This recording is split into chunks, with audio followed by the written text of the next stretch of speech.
Class 8वीं में पढ़ने वाले निश्चित, जिसकी उम्र 13 साल है, उसका गला काटा जाता है और फिर उसके हर एक कपड़े, हर एक जूते को इस तरीके से जलाया जाता है ताकि जो पुलिस जब मौका वारदात पर पहुंचे, क्राइम सीन पर पहुंचे, तो कोई भी निश्चित की लाश को पहचान ना पाए। और ये जो खास बात इसमें सिर्फ ये कि जो किडनैपर्स थे, जो हत्यारे थे, वो सिर्फ और सिर्फ निश्चित की मां के फोन पर ही बार बार व्हाट्सएप मैसेज और कॉल कर रहे थे। ऐसा कौन सा रिश्ता था किडनैपर्स और हत्यारे और मां के बीच में कि सिर्फ किडनैपर समझ रहे थे कि मां को मैसेज करो और मां डर जाएगी और मां किसी को भी इसके बारे में जानकारी नहीं देने देगी। लेकिन बावजूद इसके जब कातिलों की जो तस्वीर जिस वक्त आप अपनी स्क्रीन पे ये जो देख रहे हैं, इस तस्वीर को जब परिवार वालों को दिखाया जाता है, परिवार हक्का बक्का रह जाता है।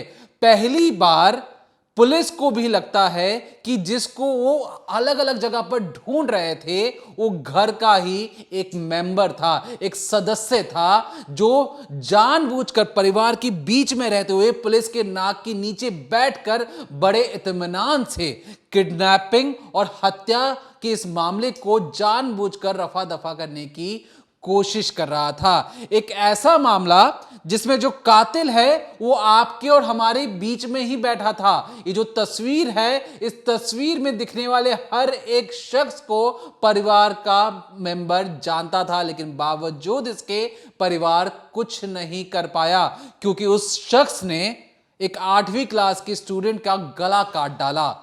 सिर्फ गला काटा ही नहीं काटा, उस लाश को ले जाकर जानबूझकर जलाने की कोशिश हुई। और जो पीछे का जो उसका जो मोटिव था, क्यों मारा, किस लिए मारा, ये जब आप इस रिकॉर्डिंग क्राइम शो में जानेंगे तब आपको जो पता लगेगा जो कातिल हैं वो कातिल कितने ज्यादा शातिर होते हैं। इनकी उम्र ज्यादा नहीं है, एक की उम्र 27 साल है और दूसरी की उम्र 25 साल है। बावजूद इसके एक प्रोफेशनल किडनैपर्स की तरह, एक प्रोफेशनल किलर की तरह परिवार के अंदर घुसकर कुंडली मारकर 6 से 7 महीनों तक यूं ही बैठे रहते हैं, इंतजार करते हैं कि अपने शिकार का वो कब शिकार करेंगे। और मौका उनके हाथ जैसे ही लगता है, वो परिवार में बच्चे को मौत के घाट उतार देते हैं और जानबूझकर वो परिवार में सिर्फ मां को ही बार बार कॉल और व्हाट्सएप मैसेज के जरिए परेशान करते हैं। क्या है पर्दे के पीछे की कहानी,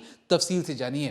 तो ये जो पूरी वारदात है ये बेंगलुरु से सामने आई है और इस वारदात में या जब इस घटनाक्रम को आप समझेंगे तो आपको पता लगेगा कि एक 13 साल के बच्चे को मारने के लिए, उसकी हत्या करने के लिए किस बेरहमी से इतने सारे आइडियाज़ लिए गए कि उसको मारा जाता है, उसको पीटा जाता है, उसका गला काटा जाता है, उसको जलाया जाता है। यहाँ तक कि कातिल जो है उस बच्चे को मारने से पहले लगातार प्लान करते हैं और सोचते हैं किस किस तरीके से, यानी कितने तरीक़ों से इस बच्चे को मौत दी जा सकती है। दरअसल 30 जुलाई 2025 की बात है। जो निश्चित है, जिस तरह से वो रोज़ अपने स्कूल जाता था, अगर मैं स्कूल का नाम बताऊँ तो क्राइस्ट स्कूल है बेंगलुरु में, वहाँ पर काफ़ी नामी लोग यहाँ पर पढ़ते हैं और बेहद अच्छा स्कूल है। लेकिन इस स्कूल में रोज़ की तरह जैसे दिन की जो दिनचर्या होती है उसके हिसाब से जब जो निश्चित है वो स्कूल जाता है 30 जुलाई को भी और वापस अपने घर भी आता है। अब निश्चित के अगर परिवार के बारे में बात करें तो उनके जो पिता हैं वो असिस्टेंट प्रोफेसर हैं एक कॉलेज में और उनकी जो माँ है वो आईटी में काम करते, एक आईटी फर्म में, और पिता भी एक जो उनके दादा हैं वो भी एक अच्छी खासी जगह से रिटायर्ड हैं। अब होता दरअसल ये है कि निश्चित अपने घर जब आ जाता है, अपना खाना वगैरह खाता है, कुछ देर टीवी वगैरह देखता है और उसके बाद वो निकल जाता है ट्यूशन के लिए। और अक्सर जो निश्चित है वो ट्यूशन जाने के लिए अपनी साइकिल का इस्तेमाल किया करता था और उसी साइकिल के ज़रिए वो अपने ट्यूशन के लिए निकल जाता है। अब ट्यूशन जाने के लगभग आप ये समझिए 5 बजे उसका समय होता है ट्यूशन जाने का और वो अक्सर घर आ जाता है 6:30-7 बजे तक। ज़्यादा से ज़्यादा, बहुत ज़्यादा हो तो 7:15 तक निश्चित रोज़ ही घर आ जाता था।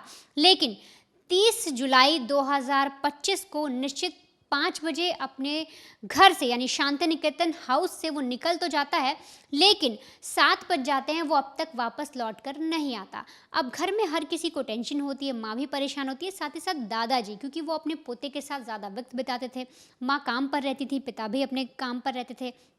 घर पर दादा रहते थे, वो कई बार अपने बच्चे को स्कूल से लाने भी जाते थे। तो ऐसे में उन्हें ये लगा कि इतना टाइम हो गया है, अभी तक निश्चित आया नहीं है, क्या हो गई, कोई दिक्कत तो नहीं होगी? तो वो घर पर बात करते हैं और बोलते हैं कि ठीक है, मैं एक काम करता हूँ, जहाँ पर वो ट्यूशन जाता है, मैं एक बार फिर उसके ट्यूशन सेंटर चला जाता हूँ और पता करके आता हूँ। हो सकता है किसी दोस्त के घर चला गया हो या फिर क्लासेस जो हैं वो थोड़ी एक्स्ट्रा हो गई होंगी।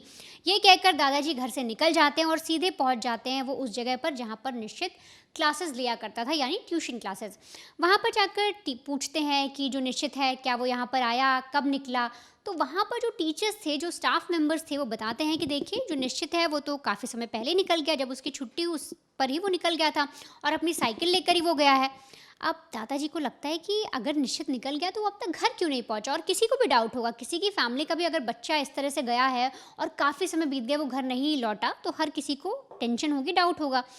अब वो सोचते हैं कि अगर वो ट्यूशन से निकल गया है तो घर जाने के रास्ते तक जो भी रास्ता पड़ता है, जो भी पार्क पड़ते हैं, जो भी जगह पड़ती है, मैं वहाँ पर देखता चलता हूँ, क्या पता कहीं दिख जाए, किसी दोस्त के साथ बैठकर बातचीत कर रहा होगा। जो दादाजी हैं वो फिर से वापस चलते हैं उस रास्ते पे और रास्ते में उन्हें एक फैमिली पार्क दिखता है। उनके यानी जब ट्यूशन सेंटर जहाँ पर है और उस वहाँ जहाँ पर इनका घर है, उसी के बीच में एक फैमिली पार्क है और वहाँ पर वो देखते हैं कि फैमिली पार्क के बाहर एक चीज़ से, एक पेड़ से साइकिल जो है, वही साइकिल जिस साइकिल से निश्चित ट्यूशन आया था, वही साइकिल चेन से बंधी हुई है। अब ऐसे में दादाजी को लगता है, हो सकता है साइकिल को उसने बांध दिया, वो पार्क के अंदर हो। दादाजी वहाँ भी चेक करते हैं, कोई भी क्लू नहीं मिलता निश्चित का। अब ऐसे में वो घबरा जाते हैं कि उनका बच्चा, जो ट्यूशन वाले कह रहे हैं कि वो घर के लिए निकल गया है, उसकी साइकिल बीच में इस तरह से मिलती है, चेन से बंधी हुई है। बच्चे का कुछ पता नहीं है, ज़्यादा उसकी उम्र नहीं है, 8वीं क्लास में पढ़ता है, 13 साल का है। वो फ़ौरन घर जाते हैं, घर पे इन्फॉर्म करते हैं, पिता को बताते हैं, माँ को बताते हैं कि कहीं पर निश्चित का कुछ पता नहीं चल रहा। और समय लगातार बीतता जा रहा था, क्योंकि जो जिस बच्चे को 7 बजे तक घर आ जाना चाहिए था, अब 8 बज चुके थे, फिर 8 से 9 बज गए, 9 से 10 बज गए और 10 से साढ़े 10। आप सोचिए, साढ़े 10 बजे तक जो परिवार है, जिसने अपने बच्चे का वेट किया साढ़े 7 बजे तक, उसके बाद वो 8 बजे एक्टिव होते हैं, हर कहीं ढूंढने की पड़ताल करते हैं। लगभग 2.5 घंटे बाद जब वो हताश हो जाते हैं, उन्हें समझ में आ जाता है कि बच्चा कहीं नहीं मिल रहा, क्योंकि एक पेरेंट्स हैं, वो हर तरफ बात करते हैं, वो बच्चे के दोस्त से पूछते हैं, टीचर से पूछा जाता है, नेबर से पूछा जाता है, लेकिन कहीं भी निश्चित का कोई क्लू नहीं मिलता। इसके बाद सीधे तौर पर हुली मावू करके एक जगह है, वहाँ के पुलिस स्टेशन पर पहुँचते हैं परिवार वाले और करीब रात के 10:30 बजे कंप्लेन करते हैं और बताते हैं कि उनका जो बच्चा है निश्चित है, वो घर नहीं लौटा। वो 5 बजे का निकला हुआ था, 7:30 हो गए तब तक घर नहीं आया। उसके बाद हमने छानबीन की, लेकिन अब तक उसका कुछ पता नहीं चला है। और उसकी साइकिल जो है वो एक फैमिली पार्क के बाहर चेन से बंधी हुई हमें मिली थी। ये सारी इन्फॉर्मेशन जब पुलिस को मिलती है, एक बच्चा गायब है, तो पुलिस भी उस वक्त फ़ौरन तफ्तीश शुरू करती है। हर जगह से पड़ताल की जाती है, आसपास पूछा जाता है। और जिस तरह से जो दादा थे घर के, जिस तरह से उन्होंने पड़ताल की, पुलिस भी कुछ ऐसी ही पड़ताल करने की कोशिश करती है। सबसे पहले जो पुलिस है वो नेबर से पूछताछ करती है, निश्चित के दोस्तों से पूछताछ करती है, उनकी जो स्कूल टीचर थी उनसे पूछताछ की जाती है, जहाँ वो ट्यूशन पढ़ने गया था वहाँ पूछताछ की जाती है। यहाँ तक कि पुलिस ये भी खंगालती है कि क्या निश्चित का किससे झगड़ा हुआ, क्या बच्चों के बीच में कोई मारपीट हुई, क्या कोई लड़ाई हो गई, क्योंकि हो सकता है किसी ने उसके साथ कुछ गलत किया हो। बहुत सारी तरीके से पुलिस जो है छानबीन करती है, लेकिन पुलिस को कुछ भी नज़र नहीं आता। अब उन्हें लगता है कि जो सीसीटीवी कैमरे होते हैं उसमें कई बार बहुत सारे बड़े बड़े क्लूज़ मिल जाते हैं, तो पुलिस को लगता है कि सबसे पहले अब सीसीटीवी को हमें खंगालना होगा, हमें पता करना होगा कि आखिर जो बच्चा है वो कहाँ गया है। तो घर से लेकर ट्यूशन के रास्ते तक जितने भी सीसीटीवी लगते हैं या जो भी गलियां जाती है, वहाँ पर कोई भी अगर फुटेज पुलिस को मिल सकती है, पुलिस उनका जुगाड़ करती है, उनको निकालने की कोशिश करती है। और तभी पुलिस को एक तस्वीर मिल जाती है। ये जो आप स्क्रीन पर तस्वीर देख रहे हैं, इस तस्वीर में पुलिस को एक बाइक दिखती है। बाइक में एक आदमी आगे बैठा हुआ है, लेकिन उसने हेलमेट लगाया हुआ है, और पीछे एक बच्चा दिखाई देता है। पहली नज़र में पुलिस इसको समझ नहीं पाती, लेकिन पुलिस के लिए जानना ज़रूरी था कि क्या ये बच्चा निश्चित ही है, और पुलिस को ये फैमिली से कंफर्म कराना था कि जो बच्चा है ये कोई और नहीं बल्कि निश्चित है। अब इधर पुलिस अपनी पूरी तफ्तीश कर रही है और रात के बज जाते हैं 1 बजे। जो माँ है निश्चित की, सविता, उनको एक कॉल आता है और कॉल पर दूसरी तरफ से एक आदमी बोलता है कि हमारे लिए 5 लाख रुपए का इंतज़ाम करो, तुम्हारा बच्चा हमारे कब्ज़े में है, और अगर तुम हमें समय से पैसे नहीं दे पाए, जितने रकम हमने कही उसका इंतज़ाम नहीं कर पाए, तो तुम अपने बच्चे का मरा मुँह देखोगे। अब ये सारी चीज़ें जैसे ही माँ को एक कॉल पे कही जाती हैं, वो घबरा जाती है, उनके पसीने निकल जाते हैं, वो अपने हस्बैंड को बताती हैं और उस कॉल में, उस रैंसम कॉल में कहा गया था कि ये जो बात हम तुमसे कह रहे हैं, इस बारे में कोई भी खबर पुलिस तक नहीं जानी चाहिए। अगर पुलिस को बताया तो अपने बच्चे से हाथ धो बैठोगे, वो कभी भी तुम्हें ज़िंदा नहीं दिखेगा। और ये बात जब माँ बताती है कि पुलिस को इन्फॉर्म नहीं करते, हम 5 लाख का इंतज़ाम करते, अपने बच्चे को छुड़ाते हैं, तो पिता को लगता है कि जो किडनैपर्स हैं वो ऐसे कैसे कर सकते हैं। पुलिस के सहायता के बिना वो इस किडनैपर्स तक नहीं पहुंच सकते, और इसीलिए जो पिता हैं वो फ़ौरन पुलिस को इस बात का अपडेट देते हैं और बताते हैं कि हमारे पास अभी एक रैंसम कॉल आया है जिसमें हमसे बातें पूरी कही गई और बताया गया है कि अगर अपने बच्चे को ज़िंदा देखना चाहते हो तो 5 लाख का इंतज़ाम कर लो। इधर एक रैंसम कॉल आ गया था, उधर पुलिस को एक सीसीटीवी फुटेज मिल गई थी। पुलिस उस तस्वीर को लेती है, परिवार के पास पहुंचती है और उन्हें दिखाने की कोशिश करती है और पूछती है कि क्या आप इसमें किसी को पहचान सकते हैं। पहचानने भर से क्या, जैसे ही परिवार जो है वो जब ऐसे तस्वीर देखता है वो सीधे तौर पे बोलते हैं कि अरे जो पीछे बैठा है वो तो हमारा बच्चा ही है। अब पुलिस को ये समझ में आ गया था, बाइक पर जो पीछे लड़का बैठा है छोटा, वो कोई और नहीं बल्कि निश्चित ही है। लेकिन उस फुटेज को देखने से पुलिस को ऐसा लग रहा था कि जो बच्चा है वो अपनी मर्जी से उस बाइक पर बैठा है, उसके साथ कोई ज़बरदस्ती नहीं की गई, उसको मारा नहीं गया है, किसी ने घसीट कर उसे बाइक पर नहीं बैठाया, बल्कि बड़े ही आराम से बातचीत करके वो उस शख्स के साथ जा रहा है। जिस पर पुलिस को लगता है कि हो ना हो जो ये शख्स है जिसने बच्चे को किडनैप किया या जिसके साथ बच्चा गया है या जो बच्चा गायब हो गया है, वो हो ना हो कोई ऐसा शख्स है जो इन लोग को जानता है। माँ, बाप, दादा, उनके अलावा परिवार में कोई रहता भी नहीं था। पुलिस को ये पता लगाना था कि कौन सा ऐसा शख्स है जो इनके परिवार के करीब है या कौन सा ऐसा कोई भी ऐसा रिलेटिव है जो इनके करीब है और तो और बच्चा भी उसे बहुत अच्छे से जानता है जिसके साथ बच्चा जा सकता है। लेकिन परिवार पर किसी को शक नहीं होता और पुलिस भी परिवार पर शक करने लायक नहीं रह जाती। लेकिन अब होता क्या है, कुछ समय और बीतते हैं तो अचानक माँ के फ़ोन पर एक और मैसेज आता है। अब गौर करिएगा कि जो मैसेजेस हैं, जो कॉल हैं, वो लगातार माँ के फ़ोन पर ही आ रहे हैं। अब निश्चित की माँ सविता के फ़ोन पर एक और मैसेज आता है, टेक्स्ट मैसेज, जिसमें लिखा जाता है, तुम मुझे पैसे दे दो, मैं तुम्हारे बच्चे को सही सलामत लौटा दूंगा। ये वो एक टेक्स्ट है जो उस किडनैपर के द्वारा माँ को किया जाता है। अब जैसे ये दिखता है, ये चीज़ें दिखती हैं फ़ोन के अंदर, वो फ़ौरन अपने पति को दिखाती है, पुलिस को भी दिखाया जाता है। अब किडनैपर से पूछा जाता है कि ठीक है हम पैसे ले आएंगे, लेकिन लाने कहाँ पर है, हमें ये तो बताओ कि वो पैसे कहाँ पर लाने हैं, किस तरह से तुम्हें देने हैं। इसके बाद कोई इनपुट नहीं आता। फिर कुछ देर बाद जो है किडनैपर्स वो बताते हैं कि देखिए येल्लाचल्ली मेट्रो करके एक जगह है, वहाँ पर येल्ला चेन्नाहल्ली ऐसे करके एक मेट्रो स्टेशन है, वहाँ पर आप लोग 5 से 6 के बीच में आना है और पैसे लेकर आना है। और याद रखना पुलिस नहीं आनी चाहिए। बार बार जो किडनैपर्स में ये बोल रहे हैं कि पुलिस नहीं आनी चाहिए, पुलिस को लेके आओगे तो बच्चे को मार देंगे। अब पिता को ये लगता, पिता ने जैसे पहले भी सोचा था कि पुलिस का तो हेल्प लेनी ही पड़ेगी, यहाँ पर भी जो पिता है उन्हें लगता है कि कुछ भी हो जाए पुलिस की हेल्प तो लेनी पड़ेगी। और वो पुलिस को इन्फॉर्मेशन देते हैं और बताए गए वक्त पर बताई गई जगह पर यानी उस मेट्रो स्टेशन पर 5 लाख रुपए का इंतज़ाम करके वो वहाँ पर पहुँच जाते हैं। लेकिन जब पिता वहाँ पर मेट्रो स्टेशन पर खड़े होते हैं तो उसी मेट्रो स्टेशन को घेर कर सादी वर्दी में वो पुलिस वाले भी खड़े होते हैं जो इस पूरी इन्वेस्टिगेशन में शामिल थे। अब काफ़ी टाइम बीत जाता है, जो पिता गए थे निश्चित के बैग लेकर 5 लाख रुपए से भरा, वो वहाँ पर खड़े रहते हैं, काफ़ी टाइम बीतता जाता है, वेट करते रहते हैं, लेकिन कोई भी इनपुट नहीं आता। अब ऐसे में पिता को समझ में आता है कि शायद वो पुलिस वालों के साथ आए हैं, किडनैपर्स को ये बातें पता लग गई हैं और इसीलिए जो किडनैपर्स हैं वो बच्चे को लेकर मेरे पास नहीं आ रहे और वो पैसा लेकर भी नहीं जा रहे। और ऐसे में पिता को रियलाइज़ होता है कि अब पुलिस का साथ छोड़ना पड़ेगा और उन्हें खुद ही अपने बच्चे को बचाना पड़ेगा। अगर वो पुलिस के साथ रहेंगे तो हो सकता है उनके बच्चे को मौत के घाट उतार दिया जाए और जो किडनैपर्स बोल रहे हैं वो सच भी कर दे।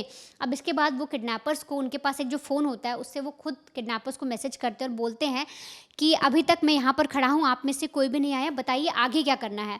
किडनैपर्स उन्हें फिर से हिंट देते हैं और बताते हैं कि वेगा सिटी मॉल, उसके बाहर एक डस्टबिन आपको दिखेगा, ये जो आप तस्वीर देख रहे हैं ये उसी डस्टबिन की है, वहाँ पर जाकर जो पैसे हैं वो डस्टबिन में डाल दीजिए।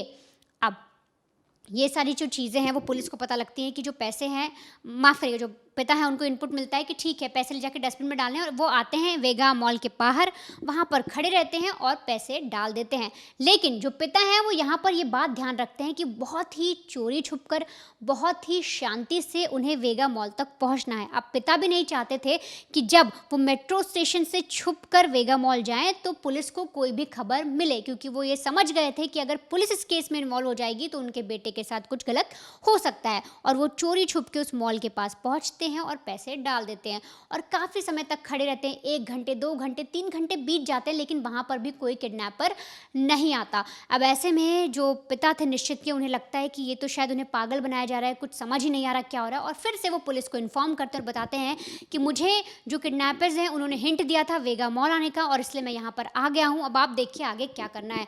फौरन जैसे पुलिस को इनपुट मिलता है, पुलिस भागी भागी वहाँ से पहुँचती है। वेगा मॉल के आसपास का जितना भी एरिया है वहाँ पर घेराबंदी की जाती है, वहाँ पर तफ्तीश करनी शुरू की जाती है। जितने भी संदिग्ध लगते हैं उनसे पूछताछ की जाती है, उनको एक तरीके से डिटेन किया जाता है, पकड़ा जाता है, उनके बारे में इनपुट निकाले जाते हैं। लेकिन पुलिस के हाथ अब भी खाली रहते हैं, पुलिस को अब भी कुछ नहीं मिलता, और यहाँ तक कि जो पिता हैं वो भी खाली हाथ निराश होकर वहाँ से लौट जाते हैं। अब ऐसे में पुलिस ने सीसीटीवी खंगाल लिया, उन्होंने उन जो मैसेजेस आए, जो टेक्स्ट आए, इसके अलावा जो कॉल आया, उन नंबर्स के बारे में भी पुलिस ने इनपुट निकालना शुरू किया, उनको भी सर्विलांस पर लेकर जो है डालना शुरू किया। लेकिन जो बेंगलुरु पुलिस थी उनके हाथ अब तक खाली थे, ना ही निश्चित का पता लग रहा था, ना किडनैपर्स का पता लग रहा था, ना ही आगे कोई अपडेट आ रही थी। लेकिन पुलिस ने अपने कई सारे खबरी लगा दिए ऐसी इनपुट को निकालने के लिए, ये पता लगाने के लिए कि क्या कोई शख्स किसी बच्चे के साथ देखा गया, ऐसे कई सारे सोर्स पुलिस ने तैनात कर दिए। लेकिन तभी एक जगह है कग्गालीपुरा रोड, यानी कि ये जो शहर है जहाँ पर लोग रहा करते थे, वहाँ से काफ़ी दूर ये रोड पड़ती है। वहाँ पर एक जो चरवाहे होते हैं, जब वो लोग अपने जो भेड़ बकरियां उन्हें चरा रहे होते हैं, तभी उन्हें एक जली हुई कोई चीज़ दिखती है, और जैसे ही वो उसके पास जाते हैं उन्हें लगता है कि शायद किसी की बॉडी को जलाया गया है। पुलिस को इन्फॉर्म किया जाता है, पुलिस उस जगह पर पहुंचती है, और पहली नज़र में पुलिस को देखने से लगता है कि ये जो जली हुई चीज़ है ये किसी बच्चे की बॉडी है। अब क्योंकि इस शहर से एक बच्चा किडनैप भी हुआ था और पुलिस को लगता है कि परिवार से बातचीत कर लेनी चाहिए, तो वो परिवार को कॉल करते हैं और कहते हैं कि इस जगह पर आपको आना होगा, एक हमें लाश मिली और आपको शिनाख्त करनी होगी कि क्या वो आपका बच्चा है। क्योंकि जो हाइट थी वो देखकर ये लग रहा था कि जो लाश है वो किसी छोटे बच्चे की है, किसी आदमी की तो नहीं हो सकती। और इसीलिए जब परिवार वहाँ पर पहुँचते हैं और देखता है जो बॉडी थी वो पूरी तरीके से जल चुकी थी, यानी तक कि जो कपड़े पहने गए थे, जो बाल थे वो पूरे जल गए थे, चेहरा पूरा जल गया था, यहाँ तक कि जूते तक, जो बच्चे के जूते थे वो भी पूरी तरीके से जले हुए थे। कातिलों ने इस तरीके से जलाया था कि आगे अगर पुलिस तफ्तीश करे तो उनको सुराग के नाम पर कुछ भी ना मिले। लेकिन उसके कमर में, बच्चे के कमर में एक करधनी थी, जिसके तहत जो माँ है वो पहचान करती है और बताती हैं कि ये उनका बेटा निश्चित ही है। अब जिस बच्चे को पुलिस ढूंढ रही थी कि उसको किडनैप किया गया है, वो गुम हो गया है, उसको ढूंढना था। अब ये पूरा केस मर्डर केस में तब्दील हो गया था, और अब उन हत्यारों को ढूंढना था जिसने उस बच्चे का कत्ल कर दिया। और फिर पुलिस को एक ऐसा इनपुट मिलता है जिससे इस परिवार की पूरी कहानी निकलकर सामने आ जाती है, और पता लगता है कि किस तरह से एक गलती की वजह से, इसी फैमिली की एक गलती की वजह से इनके बच्चे का ये हश्र हुआ, और इतनी बेरहमी से कातिलों ने उन्हें जला दिया। पूरी कहानी में जो वारदात जो शुरू हुई थी वो 30 जुलाई 2025 को हुई थी, शाम के 5 बजे के बाद। वर्णिता ने जो आपको पूरी कहानी समझाई वो थी 31 जुलाई 2025 की। अब जो ये जो लाश मिली है और लाश की जो शिनाख्त हुई है, ये याद रखिए, ये हुई है 1 अगस्त 2025 को। होता क्या है इसके बाद, जब पुलिस को ये सारी जानकारी मिल जाती है कि एक लाश मिल चुकी है, अब बारी थी, पुलिस पर दबाव बढ़ता हुआ जा रहा था कि बच्चे को किडनैप कर जला देना, अभी हत्या का मामला भी था। अब पुलिस के हाथ कुछ नहीं लग रहा था, क्योंकि जो कातिल थे बड़े शातिर थे। हुआ क्या, अब जिस तरीके से वरिता ने आपको शुरुआत में बताया था कि एक सबसे पहला रैंसम कॉल जाता है, उस रैंसम कॉल में कहा जाता है कि अगर आप पुलिस वालों को बताओगे तो आप अपने बच्चों का मरा हुआ मुंह देखोगे। तो जिस नंबर से कॉल किया गया था, पुलिस ने उसका सेल टावर लोकेशन निकाला, मतलब कि जिस लोकेशन से फोन किया गया था उस लोकेशन के आसपास कितने फोन नंबर एक्टिव थे, और जिस नंबर से कॉल किया गया था वो लगातार स्विच ऑफ जा रहा था, पता नहीं चल पा रहा था कि नंबर कहां पर है और क्या किस वक्त ये नंबर या फोन कहां पर एक्टिव है। लेकिन होता क्या है, जिस वक्त कॉल गया उस सेल टावर लोकेशन में कई सारे नंबर एक्टिव थे। अब जहां पर बॉडी जलाई गई वहां पर भी वही नंबर एक्टिव था, जिस एक नंबर से कॉल किया और दूसरे नंबर से जो उस इलाके में एक्टिव था, वो उसमें से एक नंबर जहां पर बॉडी जलाई गई वहां पर भी एक्टिव था। अब पुलिस इस नंबर को तलाश रही थी कि नंबर कहां कहां पर एक्टिव है। अब ये नंबर कातिल का हो भी सकता है और नहीं भी हो सकता है, लेकिन जब इस नंबर की तलाशी की जा रही थी कि कहां कहां पर एक्टिव है, तो सबसे अजीब चीज इसमें यह लग रही थी कि फोन कभी भी स्विच ऑफ हो जाता है। फोन स्विच ऑफ होने के बाद कई किलोमीटर दूर जाकर अचानक से ऑन हो जाता है, फिर अचानक से ऑफ हो जाता है, और जो इसकी जो एक्टिविटी थी वो संदिग्ध थी। अब यहां पर पुलिस ने टेक्निकल के जरिए, जो टेक्निकल एविडेंस के जरिए उस नंबर की पूरी डिटेल निकाली, कहां कहां पर एक्टिव है, उस फोन के नंबर के बारे में चीजें निकाल ली गई। अब बारी थी ह्यूमन इंटेल की। जो मुखबिर थे, जो खबरी थे, जो पुलिस के लिए काम कर रहे थे, उन्होंने कहा कि सर, दो लड़के हैं जिन पर उन्हें शक है कि इनने बच्चों का किडनैप किया था और इन्होंने ही बच्चे को जलाया होगा, ऐसा शक था। जब पुलिस उस लोकेशन के बारे में पता लगाती है और जो उनके पास फोन नंबर जो लगातार स्विच ऑफ हो रहा था, ऑन हो रहा था, कहां कहां पर वो फोन जा रहा था, उसके बारे में जब डिटेल निकाली गई, दोनों को मिलाया गया, तो पता लगा कि ये वही शख्स है। अब इसके बाद होता क्या है कि दो पुलिस वाले, 20 लोगों की टीम बनाई जाती है, लीड करते हैं इंस्पेक्टर कुमारस्वामी और एसआई अरविंद। एसआई अरविंद और जो इंस्पेक्टर कुमारस्वामी हैं, वो उन कातिलों का, उन किडनैपर्स का पीछा करते हैं। आगे आगे उनकी स्कूटी थी, पीछे पीछे पुलिस वालों की 2 से 3 जीप थी। अब जब वो उन्हें कहते हैं कि सरेंडर कर दो, सरेंडर कर दो, तो ये दोनों कातिल सरेंडर करने को तैयार हो जाते हैं। जब एसआई अरविंद और इंस्पेक्टर कुमारस्वामी उनके पास पहुंचते हैं, तो ये जो आप तस्वीर देख रहे हैं, इसी चाकू के जरिए ये पुलिस वालों पर हमला कर देते हैं। जब वो कहते हैं कि हम सरेंडर कर रहे हैं, हमारे हाथ ऊपर है, तो अचानक से उन्हें वो काटने की कोशिश करते हैं, जिसमें जो एसआई अरविंद है वो बुरी तरीके से घायल होते हैं। और पुलिस को घायल करने के बाद ये भागना शुरू कर देते हैं। और इसमें क्या होता है कि जो पुलिस वाले हैं वो एनकाउंटर करते हैं, और जिसमें से जो दोनों अपराधी हैं, उसमें से एक अपराधी के दोनों पैर पर गोली लगती है, जो दूसरा जो अपराधी है उसके दाहिने पैर पर नीचे गोली मारी जाती है। हाफ एनकाउंटर होता है। अब इसके बाद जब पुलिस उन तक पहुंचती है, उनकी तस्वीर लेकर परिवार वालों को भेजा जाता है और कहा जाता है कि ये वो किडनैपर हैं जिन्होंने आपके बच्चे को किडनैप किया है, क्या आप इनके बारे में जानते हैं। अब परिवार के सामने और उस फोटो के नीचे लिखा गया था गुरुमूर्ति और गोपाला कृष्णा। गुरुमूर्ति की उम्र 27 साल और जो उसका जो साथी है गोपाला कृष्णा, उसकी उम्र 25 साल। परिवार फोटो को देखता है, परिवार हक्का बक्का रह जाता है। परिवार हक्का बक्का क्यों रहता है? परिवार को लगता है कि जिस शख्स पर उन्हें आंख मूंद कर भरोसा था, वो किडनैपिंग कैसे कर सकता है। ये जो गुरुमूर्ति है, ये परिवार का ड्राइवर था, और इस ड्राइवर को हायर कब किया गया था? दिसंबर 2024 में किया गया था। गुरुमूर्ति कहां काम करता था? ड्राइव यू करके एक ऑनलाइन ऐप है, जिसके जरिए जितने भी प्राइवेट कार ओनर्स होते हैं वो ड्राइवर्स को हायर कर सकते हैं, 1 दिन के लिए, 2 दिन के लिए, महीने भर के लिए, और आप उतने पैसे दे दीजिए। गुरुमूर्ति ड्राइव्यू नाम की कंपनी के लिए काम करता था, लेकिन उसने इस परिवार को कहा कि देखिए, अगर आप ऐप के जरिए मुझे हायर करेंगे तो आपको पैसे ज्यादा देने पड़ेंगे, मैं उससे कम पैसे में आपके लिए काम करने को तैयार हूं। गुरुमूर्ति का काम क्या था? जो निश्चित की जो मां सविता है, ऑफिस आने जाने के लिए जो कैब होती है या जो गाड़ी थी, प्राइवेट घर की जो गाड़ी थी, उसे चलाकर ले जाना और वहां से ले आना। दूसरा काम क्या था? अगर परिवार के किसी शख्स को बाहर किसी काम के लिए जाना है, कुछ भी काम करना है, तो गुरुमूर्ति परिवार के लोगों को बाहर लेकर घुमाने फिराने लेके जाता था। और कभी कभी जो पिता हैं, जो खुद भी गाड़ी चला सकते हैं, लेकिन कभी कभी पिता को भी उनके कॉलेज छोड़ना और लाने ले जाने का काम था। मतलब परिवार के लिए जो गुरुमूर्ति था, ड्राइवर बन चुका था, पर्सनल ड्राइवर बन चुका था, और जो परिवार की हर छोटी बड़ी जितनी भी दिक्कतें होती थी उसमें गुरुमूर्ति मदद भी क्या करता था। परिवार को आंख मूंद कर गुरुमूर्ति पर भरोसा भी हो चुका था। दिसंबर 2024 में इसे हायर किया गया था।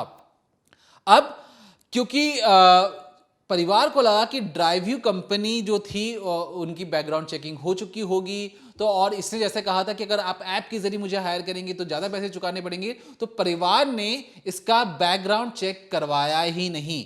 अगर परिवार बैकग्राउंड चेक करवाता तो पता ये लगता कि जो गुरुमूर्ति जो 27 साल का है उसने 22 साल की उम्र पर उस पर पॉक्सो एक्ट मतलब बच्चियों का यौन उत्पीड़न करने के मामले में से गिरफ्तार किया गया था। लेकिन आखिरी मोमेंट में जो विटनेस था वो उसने अपना स्टेटमेंट बदल दिया और ये छूट जाता है और तब से ये लगातार ड्राइवरी का काम कर रहा था।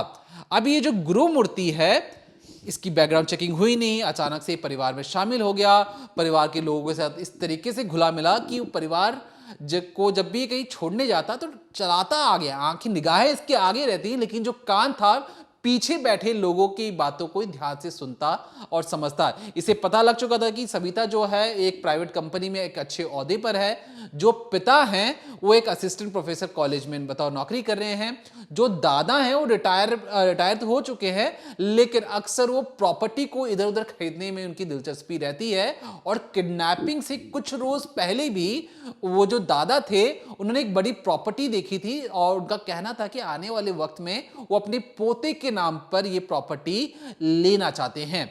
अब ये जो गुरुमूर्ति जो ड्राइवरी का काम कर रहा है उसे लगा कि परिवार तो एकदम पैसों से एकदम भरपूर है और वो अपने बेटे के लिए कुछ भी कर सकता है क्योंकि परिवार का एक लौता बेटा है और निश्चित की उम्र 13 साल। अब उसे लगा कि मुझे परिवार का भरोसा तो मैंने जीत लिया है, अब निश्चित को किस तरीके से किडनैप किया जाए। अब होता क्या है, ये 30 जुलाई 2025 को जब ये स्कूल से निश्चित अपने घर पर आता है, ट्यूशन जाता है, तो रास्ते में ये अपनी पल्सर बाइक ले जाकर उसके सामने खड़ा करता है और कहता है कि मैं तुम्हें चाट खिलाना चाहता हूं, चलो मैं तुम्हें चाट खिलाता हूं, बहुत फेमस चाट है इस इलाके का, तुम्हें खिलाता हूं। निश्चित अपने घर के ड्राइवर को देखकर आंख मूंद कर उसके साथ वो बैठ जाता है, चाट खाने चले जाता है। उसके बाद ये जो गुरुमूर्ति है कहता है कि मैंने तो बाबू तुम्हारे लिए बहुत बढ़िया सरप्राइज प्लान किया है, चलो मैं तुम्हें वहां पर एक सरप्राइज तुम्हें दिखाता हूं। अभी जो बाइक की जो तस्वीर अनीता ने आपको दिखाई ये उसी वक्त की है जब सरप्राइज प्लान किया गया था और वहां से उसे किडनैप कर लिया जाता है।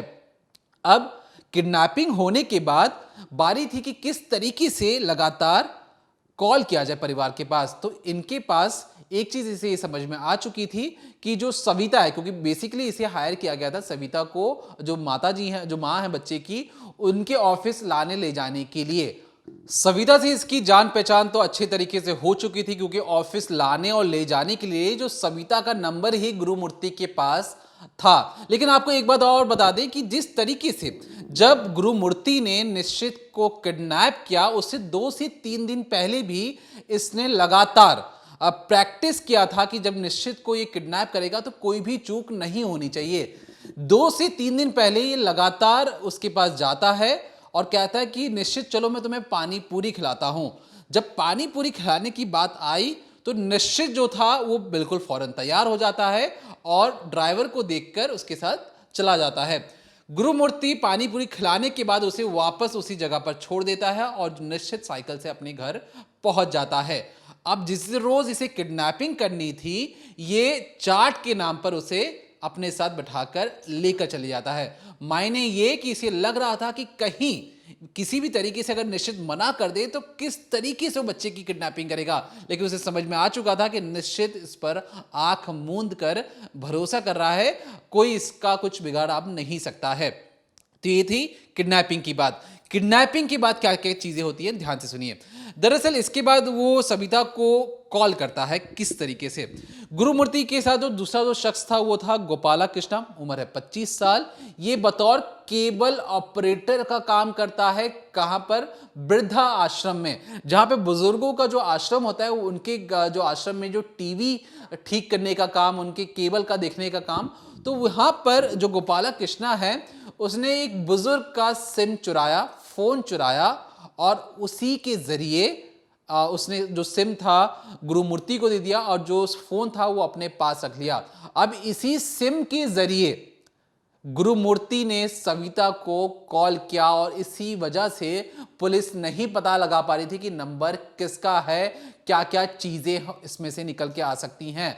अब ये क्या कर रहा था, जो गोपाला कृष्णा है, ये इसका एक भाई पुलिस में भी है, बेंगलुरु पुलिस में, वही पुलिस जो इस पूरे चीज की छानबीन कर रही थी। लेकिन जो गोपाला कृष्णा का जो भाई है, जो कांस्टेबल था, वो बेंगलुरु पुलिस के एक आईटी सेल में था, लेकिन उसकी फिलहाल उसके काम के अच्छे होने की वजह से उसे मिडिल ईस्ट में भारत सरकार की तरफ से वहां पे उसे काम करने का मौका मिला था, तो इसलिए वो वहां पर चला गया था। लेकिन गोपाला कृष्णा के भाई ने, जो पुलिस में तैनात था, उसने हर एक बारीक सी बारीक चीज समझा दी थी गोपाला कृष्णा को कि पुलिस किस तरीके से लोगों तक पहुंचती है, किस तरीके से ट्रैक किया जाता है, और उसने बहुत सारी ऐसी खामियां बताई थी। उसी खामियों की जानकारी को लेकर Gopala Krishna random BPN number से, रैंडम तरीकों से वो लगातार व्हाट्सएप के जरिए मैसेज भेज रहा था, और इसी प्लान के मुताबिक वो हिंदी में एक मैसेज जो भेजता है, जिसमें वो कहता है कि तुम भी इस मैसेज को अगर सही सलामत देखना चाहते हो, जो मैसेज था, तुम मुझे पैसे दे दो, मैं तुम्हारे बच्चों को सही सलामत लौटा दूंगा। क्योंकि इन्हें लगा कि हम तो रैंडम मैसेज कर ही रहे हैं, पुलिस पकड़ नहीं पाएगी कि किस इलाके से मैसेज आ रहे हैं। हिंदी में मैसेज लिखने से पुलिस को लगेगा कि शायद जो कातिल हैं, जो किडनैपर्स हैं, वो नॉर्थ इंडिया से आए हैं, ना कि बेंगलुरु के आसपास के लोकल इलाके से हैं, और इसलिए जानबूझकर हिंदी में मैसेज भेजा जाता है परिवार को, ताकि परिवार बाहर के लोगों पर शक करे। अब इसके बाद लगातार जो चीजें पता नहीं लग पा रही थी, लेकिन उनसे गलती ये हो गई कि जब पहली बार जब कॉल किया गया, क्योंकि उन्हें लगा कि पहली बार कॉल करके धमकाएंगे तो पुलिस उनकी बात को सच मानेगी, परिवार सच मानेगा। जब उन्होंने कॉल किया तो उस वक्त उस फोन नंबर के अलावा कितने फोन एक्टिव थे उस इलाके में, और वो फोन लगातार कहां कहां जा रही थी, इस बारे में जो जानकारी थी पुलिस पहले ही जुटा चुकी थी, और इसी वजह से इन्हें जीरो इन किया जा सका और इन्हें पकड़ा जा सका।